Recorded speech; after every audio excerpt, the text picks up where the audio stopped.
Welcome to the Local 724 podcast. In 3, 2, 1. Ryan Abel, welcome to the show. Thank you so much for having me. This is quite an honor. It's my first podcast ever. First one. I've been listening to podcasts for like 10 years, and it's probably something I'll try or look into in the future, but this is my first one. Yeah, I'm glad to be your first. You're always my first. There we go. So a little background history between the two of us. We used to work together at the previous job that I mention on here all the time. Never actually dropped the name, but I say previous job. Great job.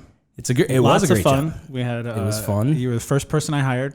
Yep. I could see the skill set from not trying to kiss your ass. I could see it from day one. Multifaceted. I knew that you could edit, shoot, and light, and that was really important to me. I like jack of all trades guys. It's important, especially in video, and you need people you can rely on. Yeah. And you're definitely that dude. Thank you so much. It was fun. I enjoyed working with you and getting to know you. You're a fun guy. Same. We're kindred spirits for sure. Since then, both of us have kind of split from that and gone off on our own, blazing our own trails. So it's pretty sweet. You recently did a film that my wife and I went to go see down in Pittsburgh, and that was awesome. That was all about the people that go down to Area 51. Yeah, the Storm Area 51 Internet Extravaganza. It was on September 20th, 2019. Yeah. I got a text message from you. I saw your story on Instagram, and I got a text message from you on September 18th.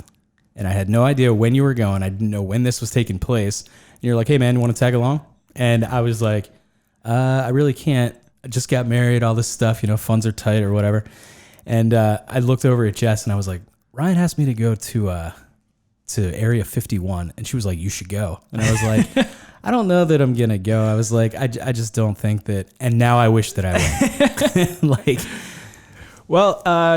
Shout out to Jess and Jody, our significant others, because it's not a lot of people that like the week before national disaster, you're like, I think I should go to Area 51, and they're like, yeah, that's a great idea.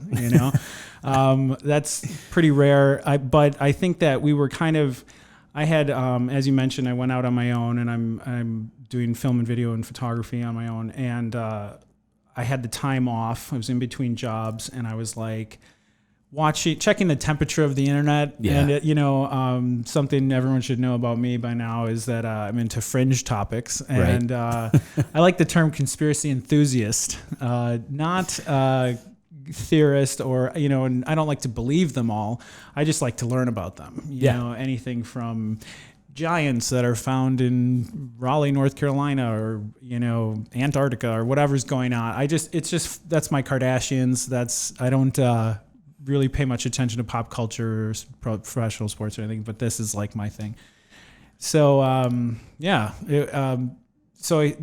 probably the week before, it came to me like this could actually happen, and I had a buddy that's in California, and he had a bunch of camping equipment. And I was like, okay, what if I fly to LA, pick him up, and then we drive to Las Vegas, and then like an hour outside of Las Vegas is Area 51. And there was going to be some campgrounds and different festivals going on, and that was the plan. So I don't know if you want me to keep going. Yeah, keep going. Okay. So, I'm just interested how this all happened. Yeah, because, it was very spur of the moment, but also my brain is always working, and so it's often I could be watching Back to the Future, and I'm thinking, well, what do you think a flight to Nevada is, and then what would I need to get out there, and and I kind of was doing all this planning in my head, and when I finally told my wife Jody, I was like, I mapped out what was going on and kind of why, and she was like, this is like a no-brainer, like you have to do it. The other thing is that because I'm interested in these topics, I can talk to people about it. Yeah. It wasn't we'll get into like the theory stuff later, but the actual physically, like how do we get there? So I bought the tickets.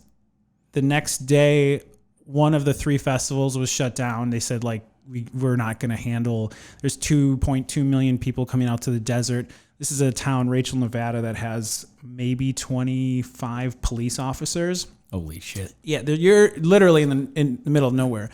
They said, don't come. They said, well, a little bit about the background of this story. A Facebook group started, and a guy said, like, we should all storm Area 51. They can't shoot us all. They can't stop us all, you know?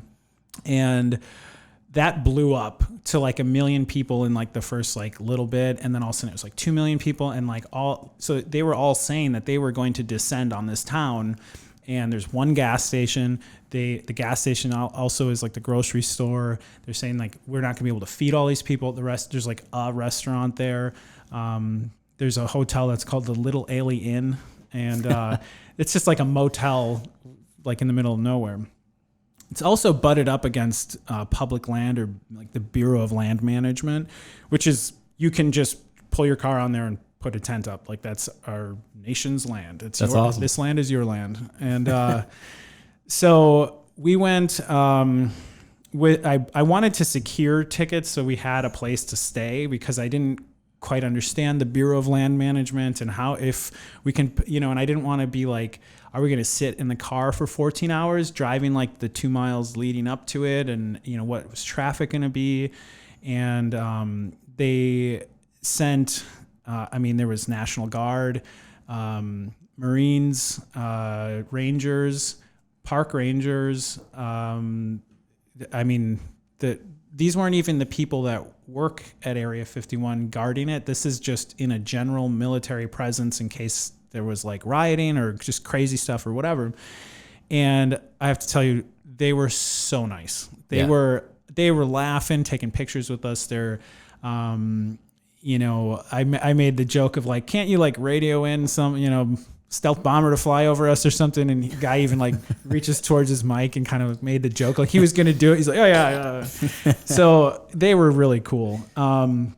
So I'll get how we got there, whatever. So flew to California, drove 3 or 4 hours to Las Vegas, went to the grocery store, stocked up on peanut butter, bread, cases of water, just anything that like, in case, wet wipes, baby wipes, whatever, like in case we were in the car having to like, a Woodstock situation where like people just abandon their cars on the side of the road. And on the national news level, back home and on the way there, it's like this total chaos is going to be happening in the desert, and don't come, and all this military presence, and this is going to be a big scary thing, whatever.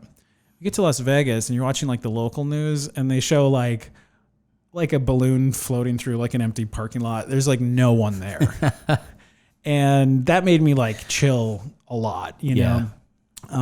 So spent the night in Vegas and didn't like party or anything, just chilled, rested, got up super early the next day, drove out to Area 51. It's about an hour and a half, no traffic.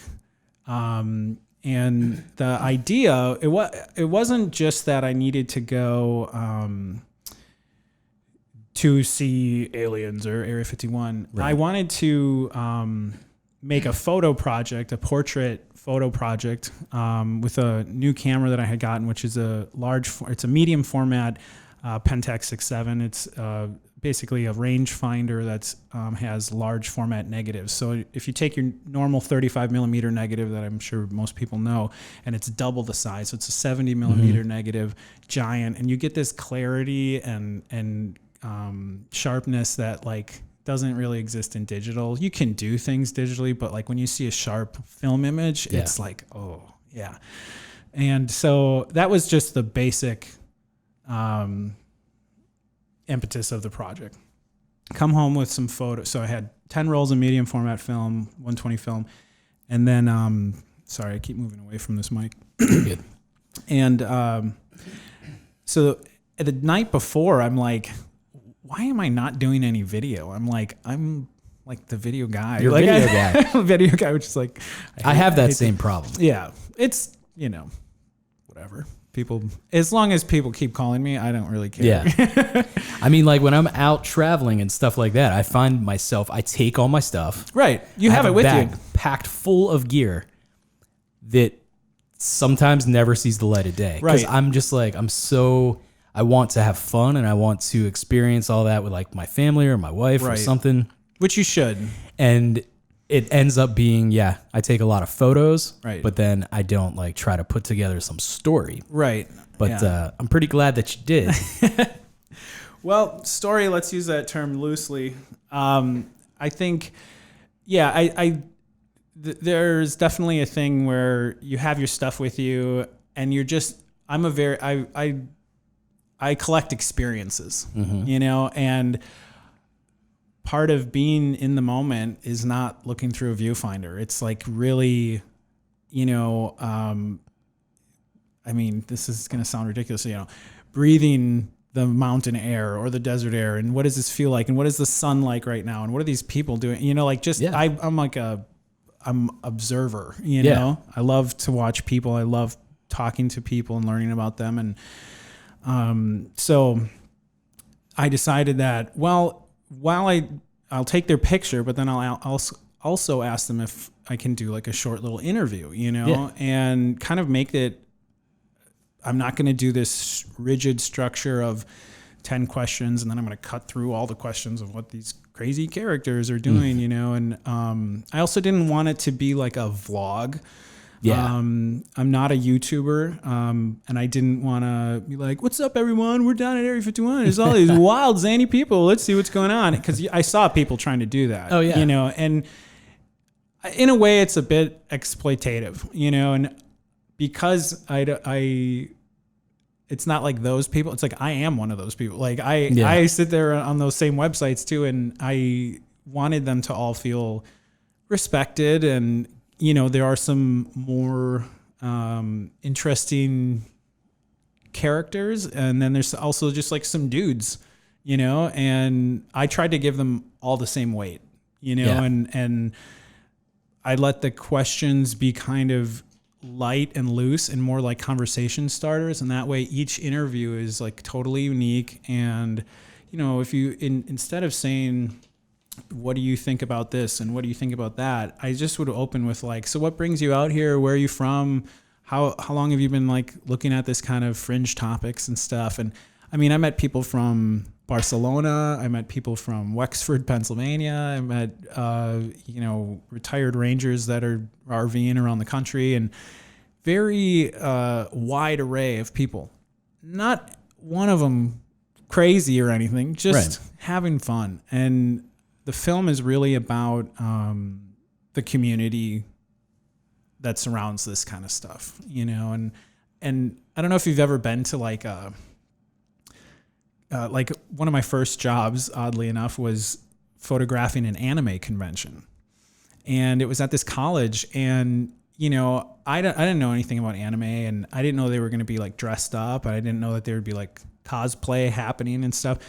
But to see in their faces that they were at a spot that they could be with other people like them. Yeah. Whoever they wanted. It was so warming. It was so like, they, maybe in high school they're an outcast, but today they're in the in crowd. The fucking rock stars. Yeah. And I was like, I loved it. Yeah. I spent like so much time there taking those pictures, but yeah.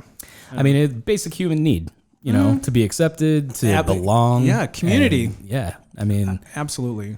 I think it's really cool that you went out and did what you did. I'd like for you to keep talking about kind of just like the people that you met out there and, some maybe funny stories. I saw the film, and the thing that I really enjoyed about it was just the fact that you were talking to these people. It was very conversational, and you could tell, watching the film, that it was very conversational. You had these people at ease, right off the bat, just because you do talk.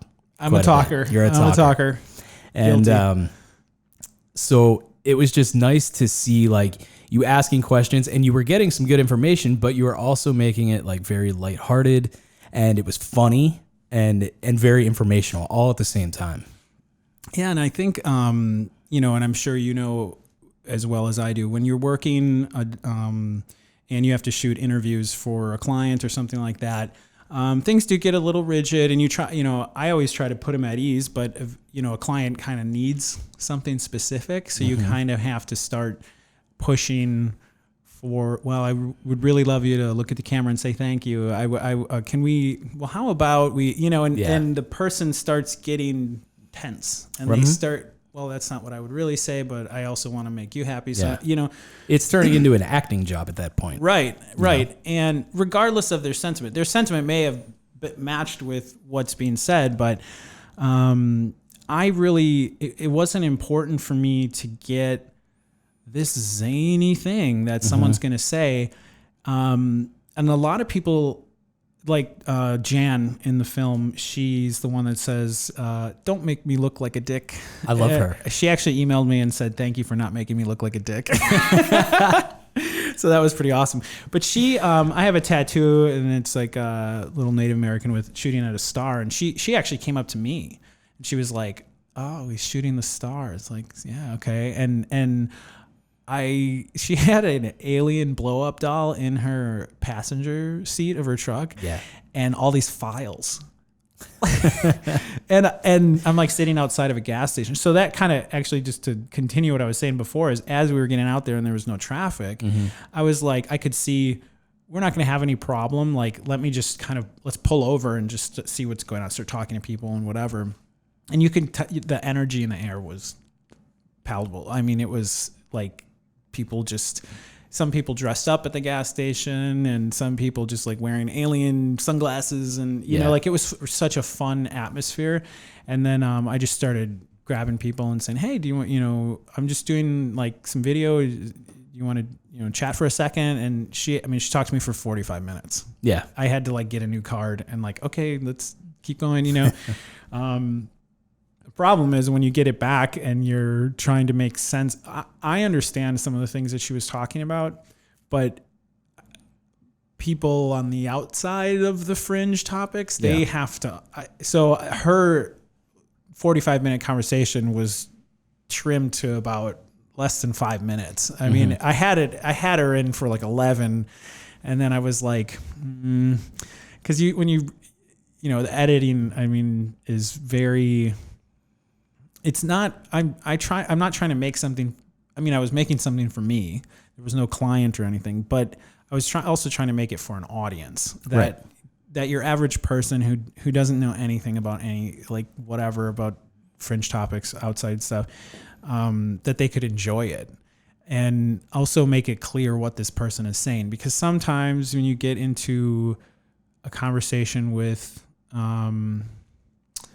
this community, there can be some rambling because they're processing so much information, and then they're also trying to relay it to you, and they're going everything from mind control experiments to there's a hangar in this mountain, and then I was abducted, and like I'm talking within the first like 5 minutes of meeting them. Yeah. Now that could turn off some people, but for me, I'm like, I can kind of like go with it a little bit and then kind of pull out the little gems of like, because they're full of interesting and insightful information, which like I love to hear. So, and then some wild stuff, there was a couple that talked about, I think they're in West Virginia, and they live by a lake that's controlled by the Corps of Engineers. It's like I believe an Army organization, and they had craft come out of the ground and fly overhead, and they could smell like ozone and all, like, and then like 2 military jets flying after it, and they have some remote areas that they take 4-wheelers to and then sit and maybe I should release all the like full length interviews, but they would sit on the ground and then all of a sudden like have craft flying over, and you could see it, and they invited me to come check it out too. That would be awesome. I know. Maybe that's I want to go this time. Yeah, all right. This time I'm going. I think that the way that you edited this, to me as an editor, I think that it was perfectly done. Very artfully crafted. It means a lot from you because you're a very talented editor. this was made for an audience, I feel like, because there's people, I mean, and I'm on the same page as you. I mean, like every show that I watch is FBI, CIA, all this like, Right. Behind closed doors type of shit. Right. That's the type of stuff that I like. It really excites my brain, and I can just zone out and watch this stuff. Absolutely. And, but not everybody's like that. So it's just like very fun to be able to watch this video, get those tidbits of things that are important to me, but overall, it really does speak to the masses. It's like that lady, she was sitting there talking to you forever and ever and ever. And, but in the film, she did say some fun things that you would be like, all right, this lady's She's talking about a dream where someone pulled off their face and underneath is an alien, and then that actually happened in real life after her. There's a lot. I mean, for the normal person, that's something to process. But like, she sums up the whole thing, and this is where the editing comes in. The person watching that could be like, all right, this lady's batshit crazy. But at the end of her interview, she says, don't make me look like a dick. And you put that in there, and immediately, dude, like anyone could go from this lady's batshit crazy to holy fuck, this is my favorite interview in the whole thing. She's awesome. I love her. Yeah, I think like she's aware. She's human. That everybody. that like what she's talking about might be a little off-putting to people, or just out there in general. Editing is not anything that I would say is my strong suit. I like partnering with editors. You were one of them for sure, and giving them some authorship to the work. This one I just wanted to get my chops back a little bit on, and if I would have handed this to a commercial editor, they would have made something different. Yeah. And like I was talking about earlier, when you talk to people that are really into these topics, they just keep coming at you. And I wanted the edit to feel like it's like flowing over you, and you're hearing what they're saying, but what did they just say? Did they just say that? Like what? And then, so it's kind of like washing over you, and then it breathes for a second. There's like these little moments of like, cinematic kind of stuff, and then you go kind of back into it. So it could be like bam, bam, bam, bam, bam, bam, bam, bam, bam, and then all of a sudden like breathe a little bit, and then so because I didn't want it. So that's kind of like a nod to our internet, YouTube generation of lack of attention span, but I think that coupled with the little breaths in between, it didn't feel so like Right. So I feel like, it was good that you got to edit this project by yourself, because, like back in the day when we were working together, your specific job was to run the team and shoot and things like that. You couldn't, be in there editing as well, like you were always overseeing I'm sure the they would edits try and if things like that. Yeah, no doubt. But, so all those years that you're in there doing your job, you lose, like you said, you had to get your chops back. Yeah, I mean, I hadn't cut anything for 5 years. Yeah. That was like myself. For yourself, yeah. But working with talented people, I've learned a lot. I mean, you and Chris, I think, excellent editors, and I learned so much from that process, even though I was kind of like post-production supervisor for as far as editing went, and I would never call myself an editor, but it's like, if you want to make films, watch a lot of movies, and you'll figure it out. And if you want to edit, watch, a team edit and make things, and, you'll figure it out. It's not like I hadn't ever edited, but I had to, just working professionally, I had to learn to speak to an editor and, no, pull this back, color stuff, whatever. And now I love it. I mean, I would never take an editing job, I mean, price is right, but that's just because of the time frame and stuff. I really took my time. The editing process took a long time. Just initially, you're taking like a 45-minute interview, and you want it to say something, and you're like, so I cut all the interviews first, And then I like had to cut each interview individually and then start getting it together with some of the ephemeral like B-roll stuff and what fits with what. And I didn't want it to be so literal. You know, it's not like someone's talking about an alien and then you see an alien, you know, it's, I don't know. So I think that's the freedom that you have whenever you're not doing client work, but you're doing passion projects. Mm-hmm. And I think that, like, how important do you think that, you know, in our positions now, we're off on our own, we're running our own businesses. Mm-hmm. How important now do you think that passion projects are? Because when we did work together, both of us would talk all the time about wanting to do passion projects, but we never did anything. Now we have the time to do it. How important is that? I think that, especially for people working in the creative field, I think honestly you're judged more by your personal projects and your personal work and the things that you're doing. It shows your passion. It shows your creativity.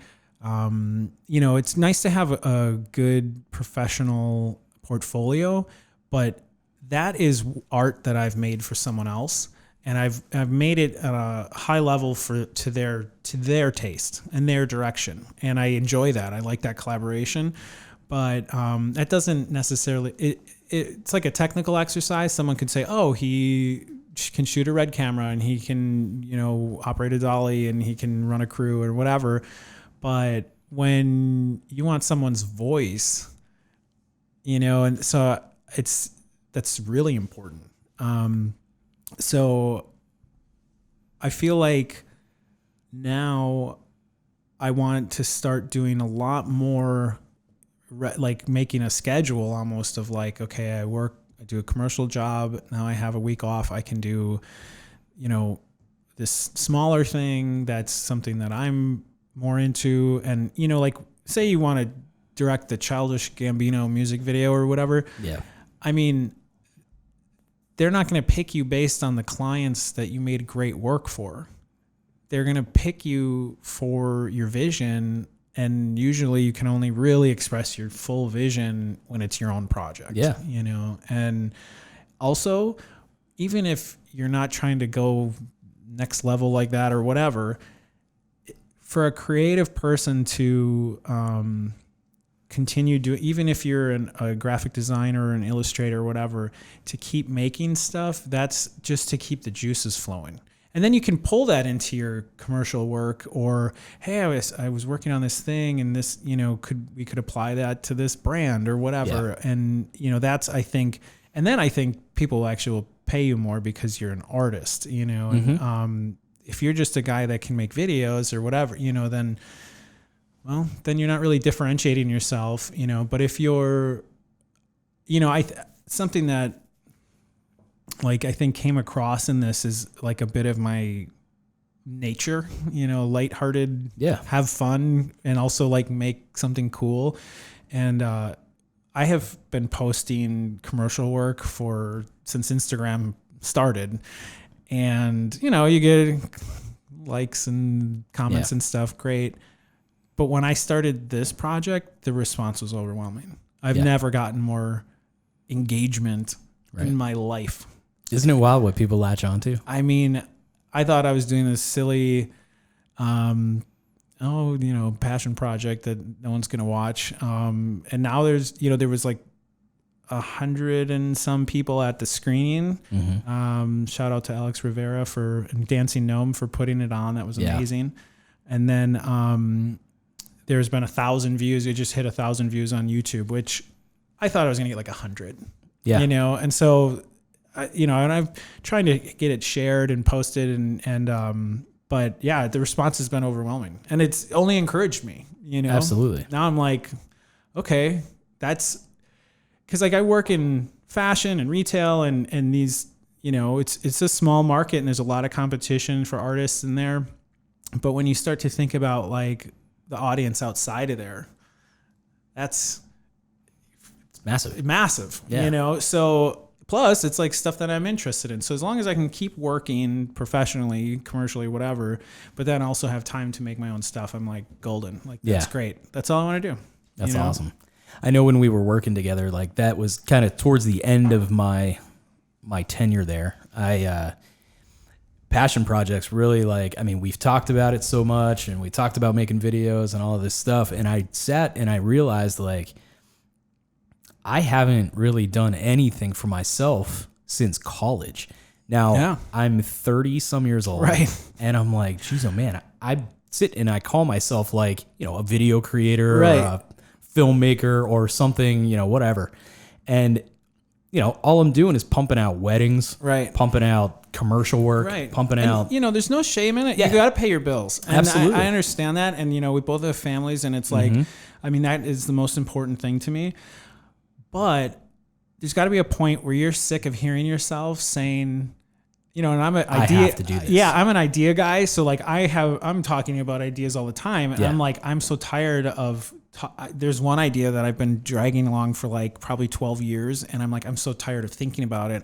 I'm just going to do it. And then fuck it. Like then it's off my table, you know? But you know, you never want to be the guy that, I don't want to show up here next year and be like, hey, remember that coffee thing? Blah, blah, blah. Like, Right, yeah. you know, like I want it to be done. Yeah, you absolutely. know, and good, bad, I don't care. It's just do it, you know, and that's a big thing with artists. We will sit there and talk ourselves out of anything. It's already been done. Yeah. Someone already made that. I don't have the equipment. I don't have the funds. I don't have, you know, and that's actually, I mean, I don't know if you want to get into more technical stuff, but like, Sure. As far as like the film, I mean, I had my buddy with me that was driving and, you know, he would load my film camera while I was shooting an interview or something like that.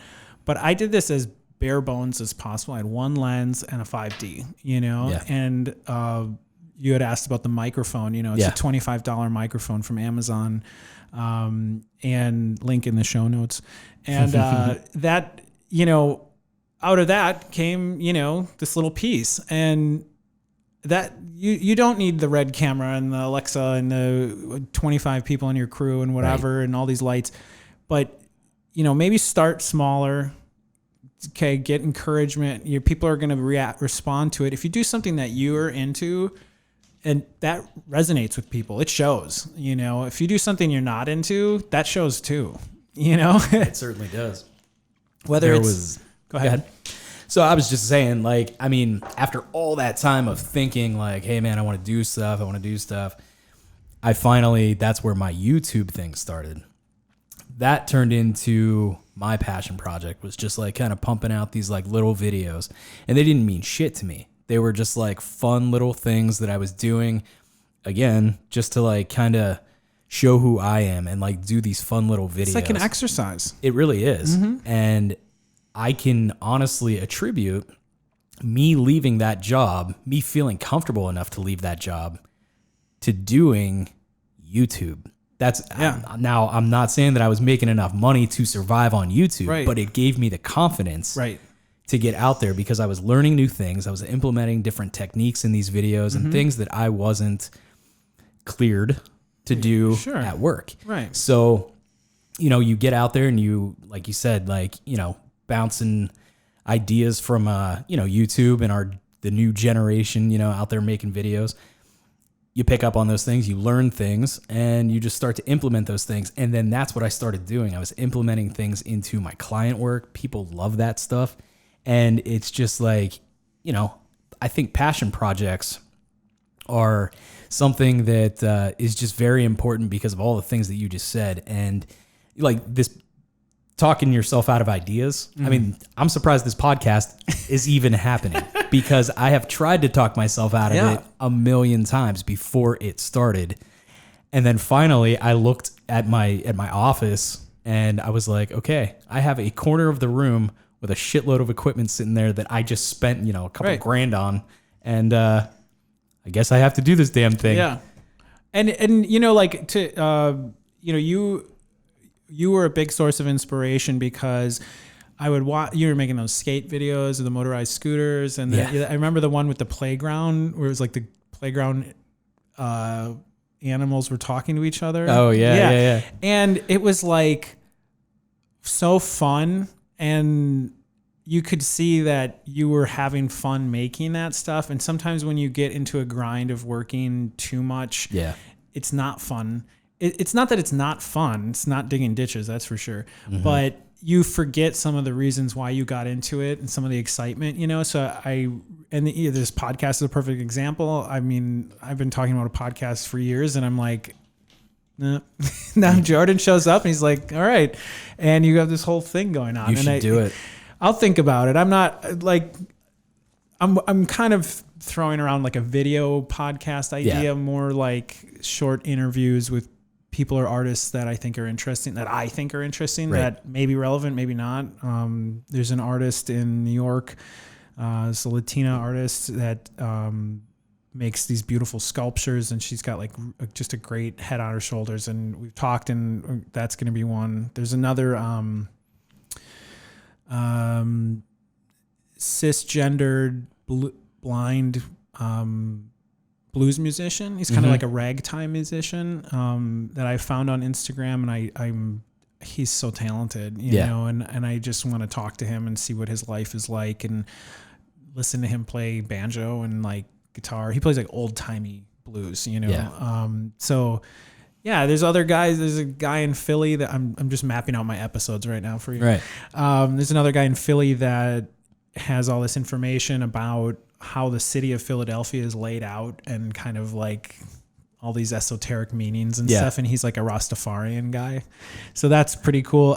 So more kind of like, it's like artists, but they're all artists. Yeah. I don't want to say, oh, this is like the weird guy and she's like the cool artist. It's like all art to me, I mean, it's, when I was making that one project, the project on the playground, it basically turned into like, I was just kind of like stressed from work and all of this stuff and bills and money and all of that. And it just was like, I literally kind of like turned into like a 10-year-old at that point. And like, I just wanted to make something like the skate videos and all of that stuff that I was putting out on YouTube. Like I was doing those for a reason. I was doing those for views. I was doing those to build the channel. Mm-hmm. I mean, those videos were like, they were getting like 20, 30,000 views. Whoa.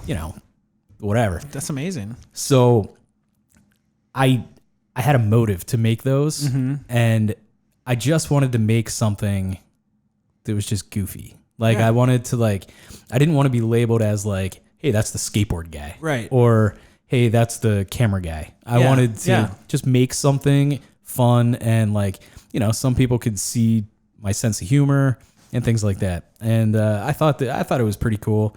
It was fun. I mean, I don't even know how well the thing did. I don't even know if it's still on my channel or not. Well, in a way, it's a reaction.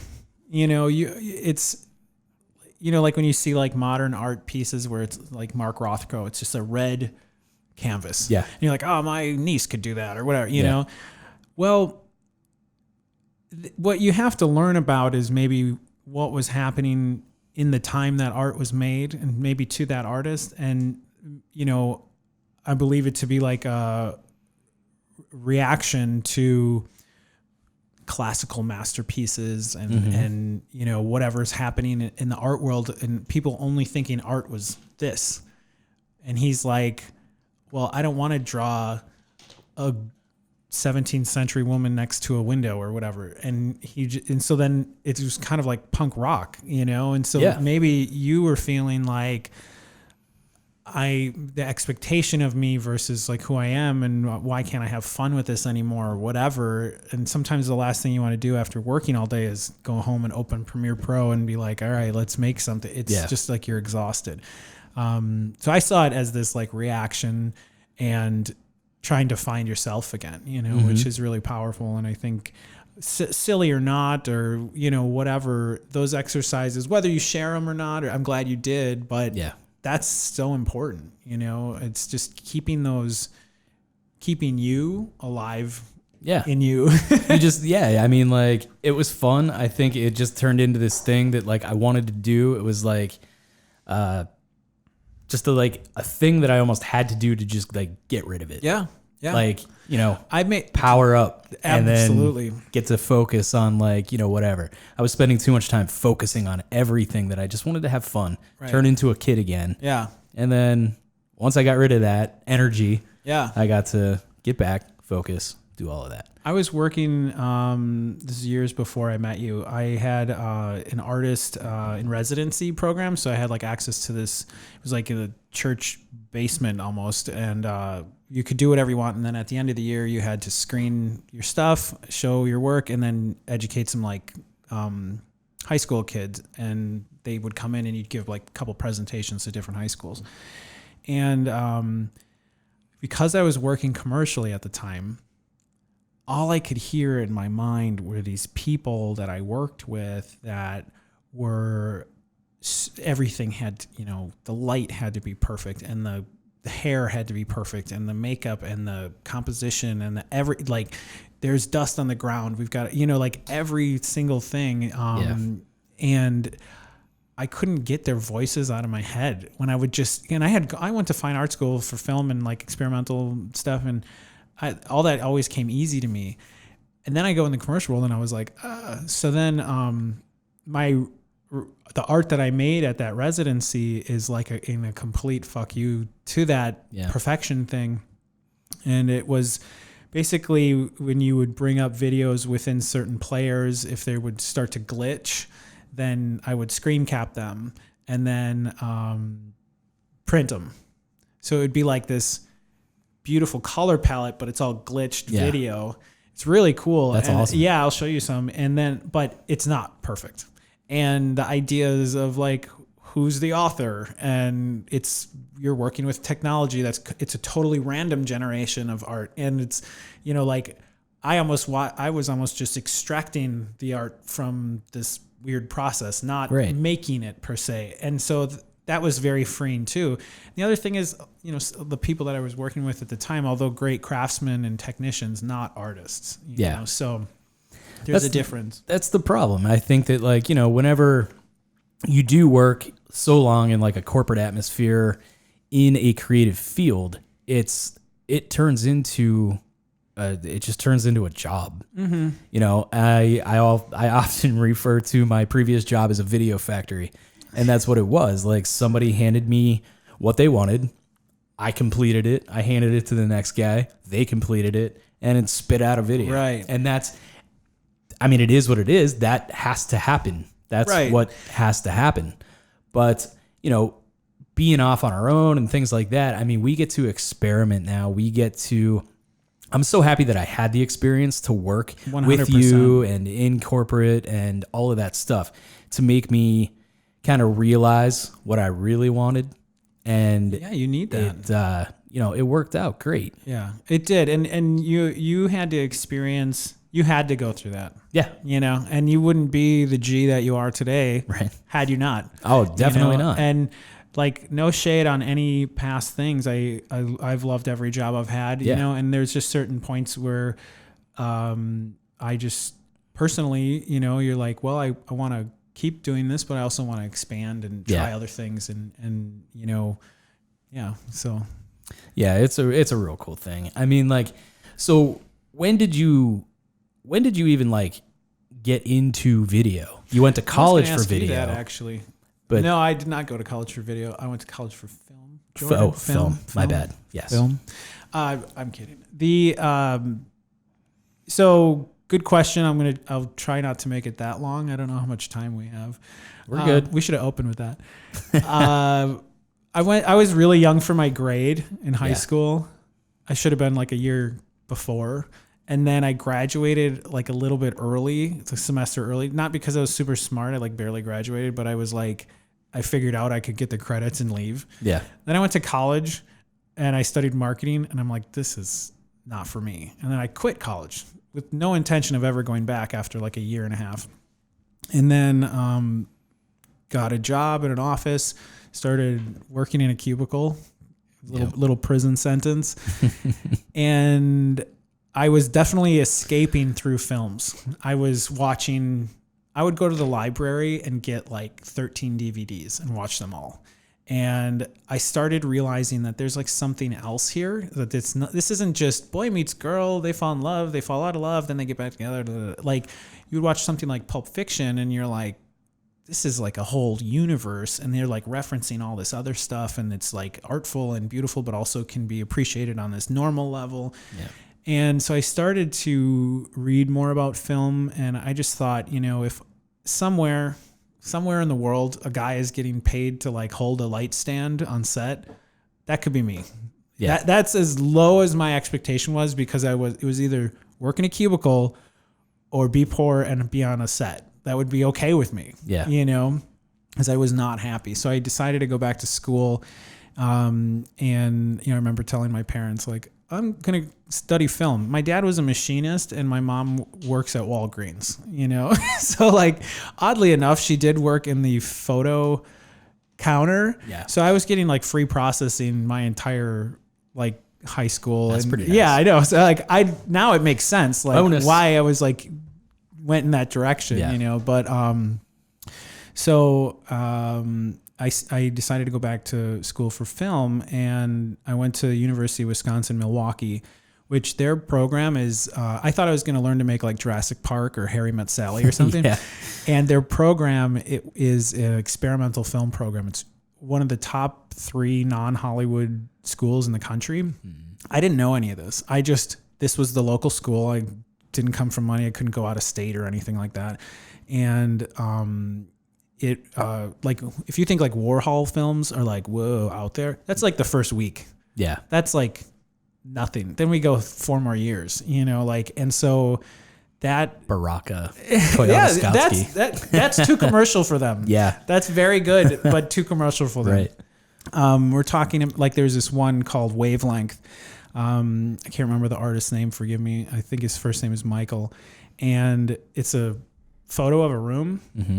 And the camera for 45 minutes is just pushing in 45 minutes into one of the photos on the wall. That's like this wave. And it's really the school, if I could sum it up, was about understanding the experience of taking in a film. Yeah. And you kind of use that to manipulate your audience. If, Stanley Kubrick's like the master. So like, if you walked into a room and he hits that synthesizer, boom, you're like, boom.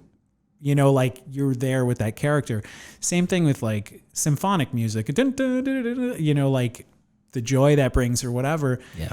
Really understanding what an audience is feeling in a dark room when they're watching your work, and I came out of there with not much technical expertise. Like they weren't like, here's the latest video cameras. We were shooting 16 millimeter film, and they would teach you how to process it in your bathtub, or they would process black and white for you. Yeah. So it's like I was cutting, splicing with tape and like till 3:00 in the morning. Loved it. Yeah. I loved it. It was very gratifying, and I enjoyed it immensely. And I couldn't say enough good things about that program. But if you're going in there looking to make Avengers 6 or whatever, that's not for you, Yeah. One of the benefits from that school was that I had more, it was like theory and like an emotional intelligence about cinema that I don't think a lot of technician video guys have. Yeah. They understand I need the latest tech gear, or they know, okay, let's do a drone shot for just because we want a drone shot. Yeah. Well, for me, a drone shot has meaning, and that there's a reason you would cut to a bird's eye view of something, or whatever, that each thing should be motivated. And I understand commercially they want the kind of gizmos and all the flashy stuff, and that doesn't always apply. But when you get it to work like that, that is like really strong cinema. You know? And that's just me. I don't know. That's awesome. Yeah. So how did you get started in video? Because you had a kind of a different background, like graphic design, I think. Photography. Oh, okay. So I went to, in high school, I had some friends that were going off to college. I always hung out with the older crowd. So when my friends were going off to college, they, one of my friends became a photographer and he went to study photography, and it just seemed like so interesting to me. And, to comfort myself because I've lost my friends, they've gone away to school, I picked up a camera and started shooting myself. And I went to go shoot a local band at the time. They were the Juliana Theory. Oh, yeah. So I went to go shoot them at Club Laga in Pittsburgh. That's before your time. Yeah. It was an amazing place. But I literally walked up with a camera. I looked at the guy who was like bouncing, and I was just like, hey, man, I'm here to shoot. Press pass. Press guy. And he literally just opened the gate and said, all right, come on in. And so, I was friends with the guys from the band, so I could have just been like, hey, can you get me back there? But this guy just let me in, and that was just like, that spoke to me personally, like, yo, dude, this camera is fucking getting me places. Access. I like this. Access, yeah, it's a key. So I shot that, 35 millimeter, shot that, and went and I processed all of my negatives and did all of that stuff. And it turned into this thing where I was like in the dark room, and I was just like, this is an amazing experience. Like, I'm doing something, I'm creating something. Yeah. I could smell the chemicals. I could touch the paper. I could do all of this stuff. Playing with the enlarger and stuff like that. If I just waved something over top of one area, that would be lighter than the rest of the photo. And I was just like, this is an interesting thing. And so I went to college for photography, did that, and in that dark room, had a lot of fun. And then me and the professor, we kind of butted heads. It was As they do. always, it was me. I was such a prick. They were like trying to like Ansel Adams, zone system, all of this stuff, teach me all this shit. And I was like, at the time, I was like, I just want to take photos. Like, I was more in it for the art and not the technical side of it. And now I appreciate that more than fucking anything in the world because I need it on a daily basis. But it, at the time, I was just like, look, I'm not interested in this. We butted heads. She knew that I hated it. And so a friend of mine was shooting a music video. He said, do you want to help me out? I said, sure. So we went, and then that whole process of like setting up shots and doing this and like, kind of maybe like a parallax shot of this guy playing guitar. And like, we were in a barn and we got that sun coming through those slats and stuff. Little and dust. like all the dust and all that. And I was just like, this Specular is highlights. fucking beautiful. Yeah. And, so we did that here at home. And then when we went back to college, I went to the same college as my buddy, the photographer that left, years ago. And so I got there and we start cutting this thing. And I just said, hey, do you mind if I like play around with this? So we copied a sequence and I start just messing around with editing. Yeah. We were editing on Video Toaster. Ooh. Yeah. Dana Carvey's brother. Oh, really? Invented that. Yeah. Oh. So I'm messing around. That's my first non-linear editing experience, this whole like digital thing. And I really just fell in love with it. And I was like, holy shit. So like I literally found myself, who I am, totally sitting at a fucking desk. Yeah. In an editing bay. It bites you. It's like when you can, I can see when people get the bug. And I've always tried to mentor younger artists and younger creative people. And, like I had my friend Tanya's son on set with us once, and he just to like move the light or whatever, just hang out. I might need a hand with something or whatever. I mean, they just light up, and they then the next thing you see, they're planning their own shoot, and they got another camera, and now they're going to go do their own thing, and it's like that's excellent, you know, and it's a very constructive way for young people to spend their time. My son's in a production class in high school. I taught him the last few years how to use Premiere Pro, and he'll make like little highlight reels from like, baseball trick plays or whatever, and like put a song to it, and then like boom, and like the drop and everything. So you try to keep it as simple as possible for really young kids, but it does bite people. It really does. And I always say, like, whatever you're YouTubing late at night, that's what you should be doing for your job. So if you're watching people go fishing and you want to learn all about the Bass Pro Shop and this whole thing and what, this certain rod and reel, you should probably start angle your life towards that thing, because if it's such a cliche, if you do what you love, you never work a day in your life. And that's, dude, firm believer in that. Yeah. Firm believer in that. It just like, I feel that, just getting out there and doing the things that you love really do kind of start to breed this whole different mindset in people and things. I mean, like, the thing in college was just kind of like every person I was in film school with. I think I've told this story before, but the instructor went down and just said like, what do you want to do? What do you want to do? What do you want to do? And everybody wanted to go to New York or LA. They all wanted to be, big famous film directors and all of that. And he got to me and I'm just sitting there and I was like, dude, I just want to own a video production company in my hometown.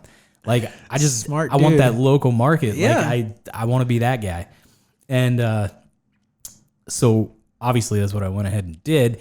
But I feel like, being over here in Pennsylvania, anybody that wants to do something creative like with video and things like that, we really we're in a good spot to do that.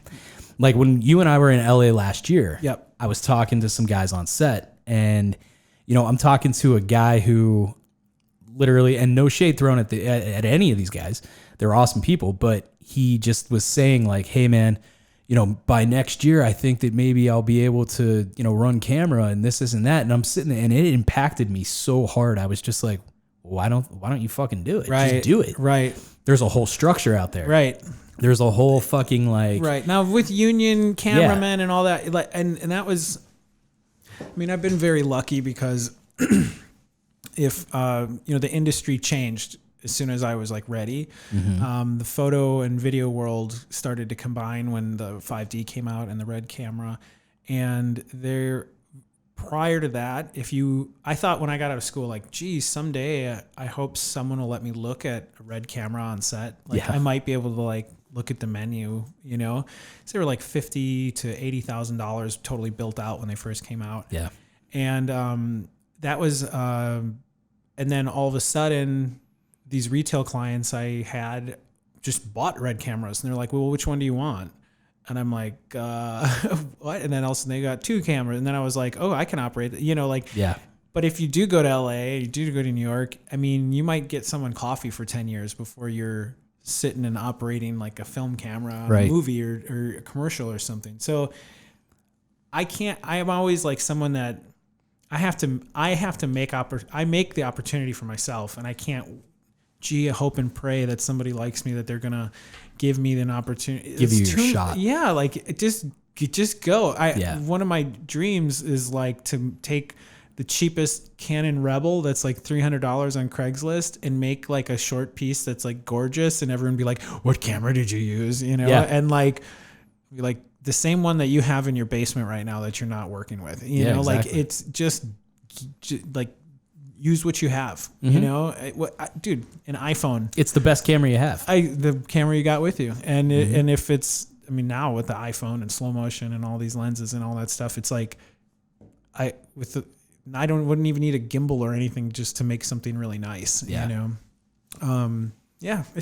an amazing time. Yeah, it really is. The technology has caught up to what the people want. It's so easy. Anyone can get into it if they want to make, whether it's make your family videos or try to like tell a story or short film or whatever, most families have enough in their house right now, maybe one trip to IKEA to get some lights or something, but you can do it, For sure. It was funny. I'm glad that you brought up the whole what camera are you using type of thing, because I called you after your film and I asked you those very questions. It's one of my most proud moments, by the way. So I called and I said, what camera did you use? And the fact that your audio was just so good. It was so crisp. Everything was great. And now being a video guy, or even anyone that's ever operated a camera ever in their lives, that if you're outside, you're going to get some wind noise. You're going to hear that and it sucks. It's terrible. And so I noticed that in your film, everything sounded really great. Everything looked really good. It looked like film. Everything was really great. And I was like, man, this is awesome. And our buddy Ross, we were outside having a smoke, and he was like, man, yeah, he must have taken the red out there and, blah, blah, blah. And the audio sounded really good and all this. And I called you and you told me what?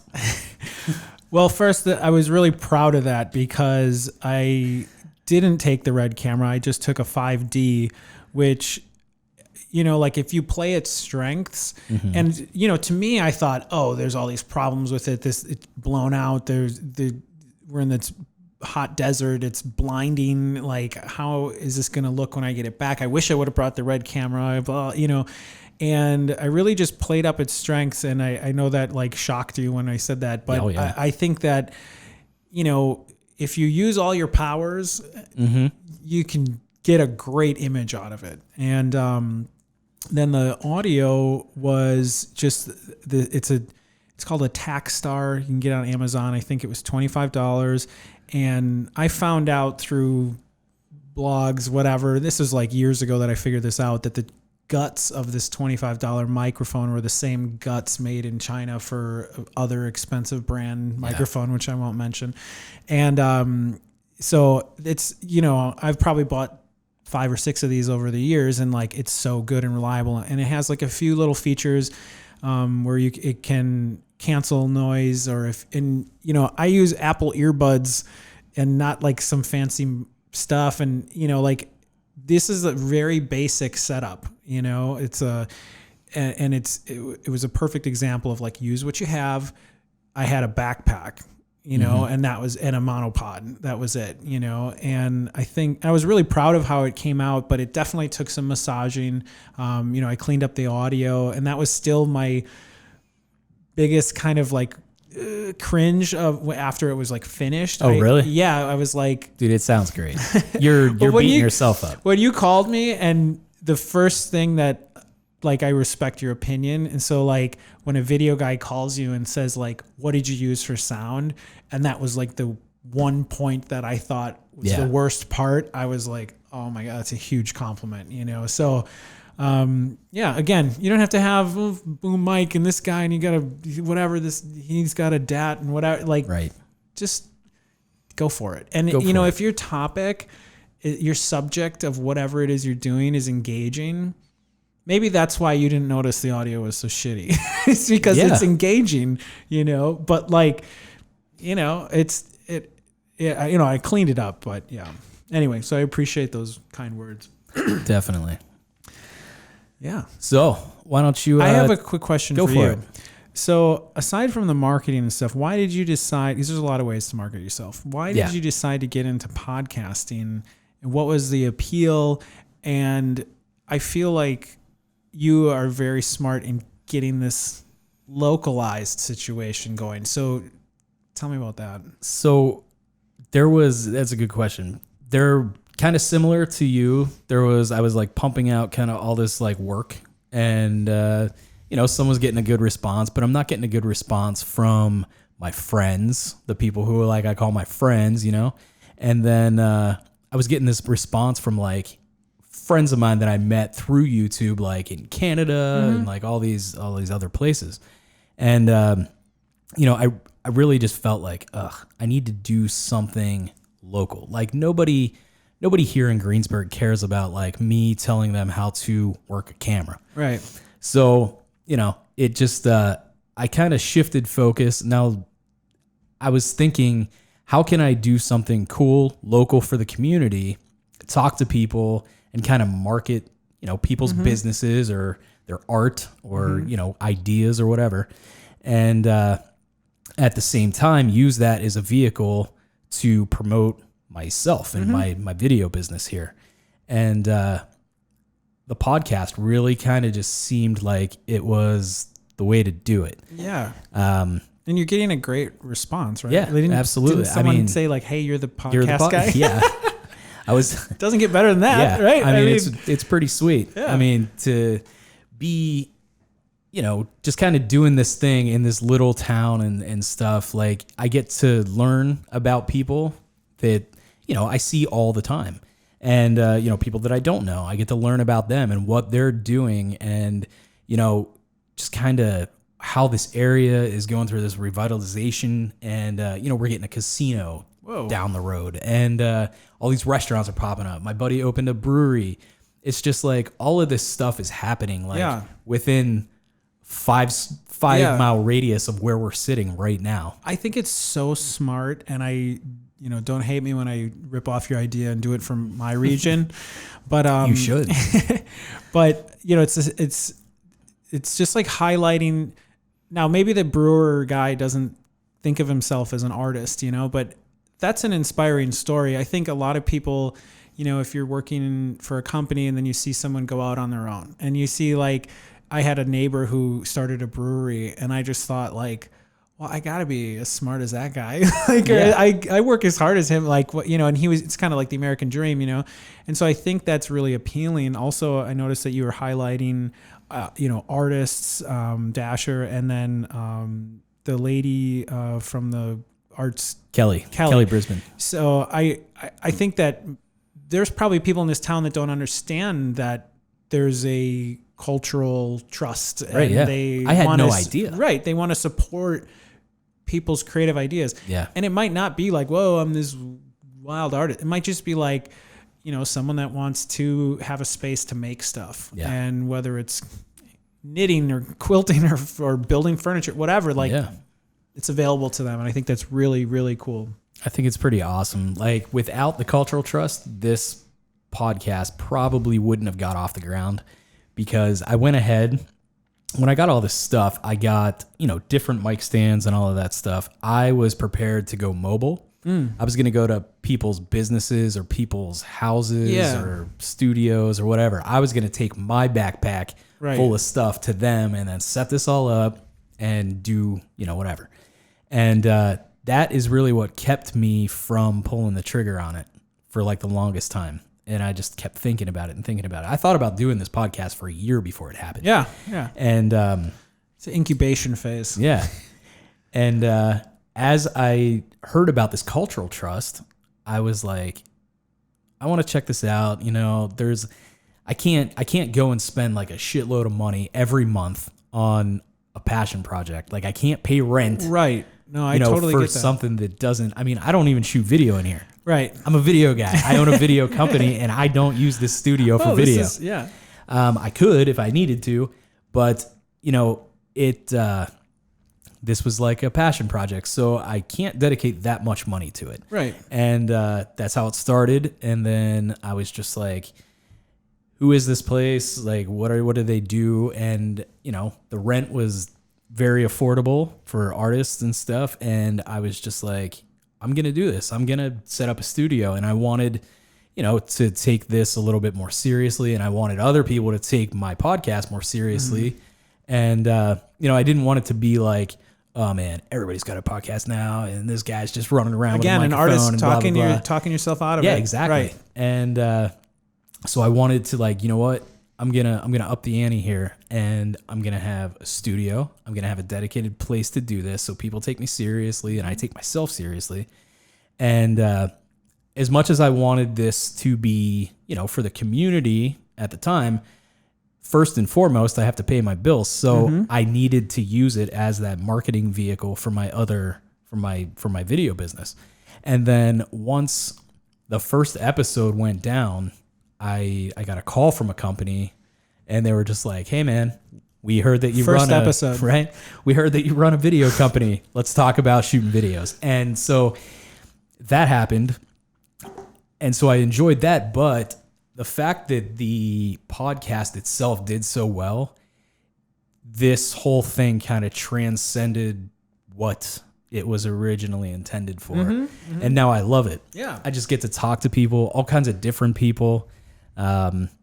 Artists and the thing is that I wish I had the right quote right now, but like you see people with like 200,000 followers or blah blah blah blah.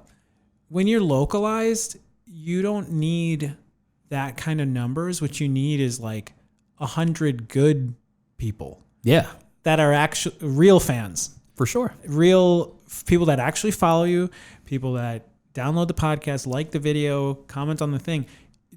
Those 100 people are more important than having 250 like unengaged people. Right. And so activating them and, hopefully they pass it and share it, and they're going to be kind of like your little street team, I mean, I definitely have referred people to your podcast and your work and your YouTube and stuff. And it's like, they feel engaged because it's their community too. Absolutely. And they find out about this cool new brewery or casino or whatever, And I'm not a part of this community, but I like every time I talk to you, I learn more about this area and I'm like, oh, this is like happening. This is like a pretty cool place. Yeah. Yeah. I mean, like that was kind of like, if we want to like take it to a marketing or sales area, this podcast is almost a hot lead. It's people want to listen to it locally because it's about your community and the people on the show. Right. That's how I think I was able to build the audience so fast, is because people were just like, oh my God, I know that guy. I want to listen to him or her, and then I'm going to share it and blah, blah, blah. Right. And they're folding laundry or driving to work or whatever. They might not, why would someone reach out to Kelly in the Cultural Trust? Like just your average person isn't, but now, oh my God, they learn about it and their nephew is an artist or whatever. And they, it's a good dissemination of information. It really is. It's awesome. And like, even with, business, it just like, it's a good way to, get your name out there. 100%. You take like, word of mouth or whatever. Yeah. And, people are sharing the episodes. And I always say that you want to be on the hearts and minds of everyone. So like if they need video, they should be calling Jordan. If they need video, they should be calling Ryan, and that's like, and you build that reputation over time, being consistent and everything, but you need to be in front of them and they need to know, like there's people that are brilliant graphic designers or brilliant painters and stuff, but they don't share their work. They don't talk to people about their work, and they just like paint in their mom's basement or whatever. And it's sad because like it's like part of you have like your pre-production, your production, then your post-production, but then you have to exhibit. You have to share it, and then at that point, that art is out there. If you write a song, it's the same thing. Then it's the audience's song, and they're going to interpret it however you want to, but you still have to share it. Yeah. And until you do that final step, then it's just nothing, So it's always want to be in the hearts and minds of people for the thing that you're making. Absolutely. I think it's a good place to stop right there. I just want to plug one thing. The name of the film is We Come in Peace. I was just getting there. Oh, okay. You son of a bitch. You should have put it up front. No. So tell us where we can find you, Ryan Abel. I would say I'm most active on Instagram, which is my handle is at Video Is Dead. And then there's a YouTube link in the bio. Or you can search We Come in Peace, Ryan Abel on YouTube, and it'll come up. It's about 20 minutes, which I have 1,000 views, which is like 20,000 minutes of time, which is crazy that much people have watched that, even though, 1,000, whatever. But it's definitely subscribe. I'm trying to get the content going and all that. But this is not a vlog or YouTuber thing. This is like a short film. So try to come up with that. And then if you look on Instagram at Video Is Dead, you'll see clips from the film and then also the medium format portraits that I took. And then I usually include like a little sentence or two about the person or the thing that they said. And it's awesome. One last thing, my website is ryanabel.net, and that has my portfolio and then links to this video as well. Awesome. Yeah. The video is worth every single second. The film. I mean, it's like the 20 minutes. I was at the screening. I was lucky enough to go to the screening, and we sat there, we watched, and 20 minutes like flew by like that. It was just so engaging. It's such an amazing film. You did an amazing job. Means a lot. Thank you so much. Very cool. And I had fun making it, so that's a big thing. Yeah. Awesome, dude. Thanks for being on the show. Thank you for having me so much. All right. Love you. Love you.